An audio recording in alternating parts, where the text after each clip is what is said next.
এরকম আছে না নাই? হ্যাঁ, ছেলেরা কি দেয় মুরগির, মেয়ের পাতে কি দেয়? তো মেয়ের কি মুরগির রান খেতে মনে চায় না? মনে চায় না? এমনটা করা যাবে না। নিকটাত্মীয়দেরকে অধিকার দিয়ে দাও, নিকটাত্মীয়ের সাথে সুসম্পর্ক রাখো। আদেশটা কার? এজন্য প্রিয় ভাইয়েরা, জীবনে যদি বারাকা অর্জন করতে চান, নিকটাত্মীয়দের সাথে সুসম্পর্ক রাখতে হবে, তাদের জন্য উপহার পাঠাতে হবে। বিশ্বনবী বলেন, লা ইয়াদখুলুল জান্নাতা কাতে, যে ব্যক্তি আত্মীয়তার সম্পর্ককে ছিন্ন করে দেয়, সে কশিন কালেও আল্লাহর জান্নাতে ঢুকবে না। আপনি কি এটারে সহজ হাদিস মনে করছেন?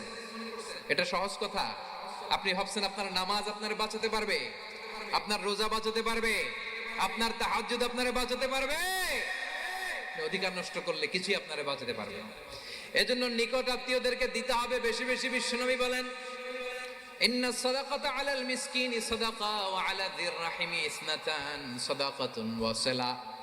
মিসকিন রে দান করলে শুধু দানের সওয়াব হয়, নিকট আত্মীয়কে দান করলে দুইটার সওয়াব হয়, সাদাকার সওয়াব হয়, আবার আত্মীয়তার বন্ধন অটুট রাখার সওয়াব হয়ে যায়।